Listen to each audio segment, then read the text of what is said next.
Good morning, everybody. It is Tuesday, June 16th, and it's the last Tuesday of the school year. Congratulations, you're almost there. Today would have been Tupac's birthday. He would be 49 years old. If you are familiar with his music, you know that he addressed a lot of social inequities in a lot of his lyrics. So you can definitely check that out in your own time.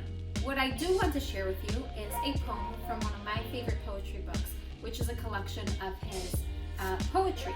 One of the things that I really like about this book, it's called The Rose That Grew from Concrete, is that on one side of the book, you've got his actual handwriting from one of his journals, and then they've transcribed it on the other side of the book so that you can read the typed version of it.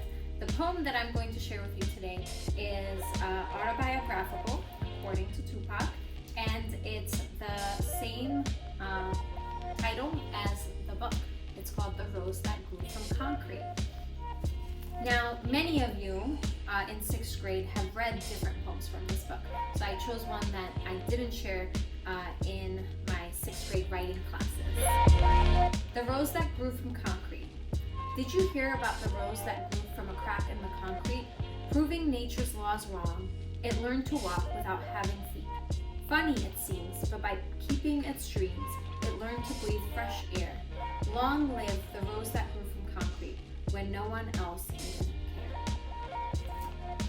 So definitely one tip that I have for you when you're reading poetry books is kind of like I have here. Make a note of the poems that you want to keep going back to, because poems are really inspirational, and you want to be able to find the ones that really touch your soul. My actual tip of the day is that you should figure out when is the best time of the day for you to work. That is because this week you are going to be finding out about the various tasks that you have to engage in this summer for your summer work. All of these tasks have been designed in order to help you maintain or even extend the skills that you've learned throughout the year. Now, it can be really hard to complete items when you've left them to the very last minute. So something that I do for my own independent work time is I figure out when I can be most productive in a day, and also what I need to be productive. So for example, for me, I can be most productive in a day first thing in the morning if I get up and I set my mind to doing something and I sit down and I get a lot done. I also need a block of time to be productive during the day. So figure out for yourself, when are you going to engage in your summer break work? When do you have an hour every single day? And make it a routine.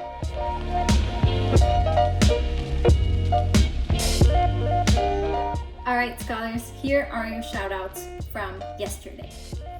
From Mr. Ricketts, shout out to Pace, UE, and Middlebury for a strong start on their PBAC presentations. Shout out from Miss Guy to Isaiah in 6A for always taking a risk and bringing his A game to the PBAC presentations, and also for providing feedback to scholars during presentations. Great job, Isaiah. Also shout out to Nahir, Nathan, and Ariana for being the first to present their writing PBATs. Way to take a risk.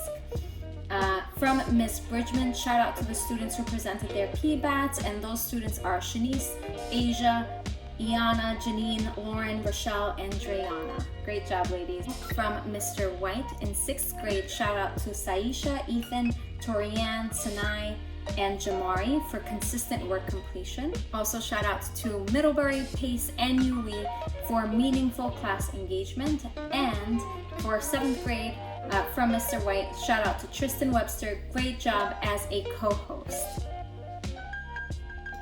All right, scholars, I hope that you have a great day of presenting your PBATs, and I will see you when I see you.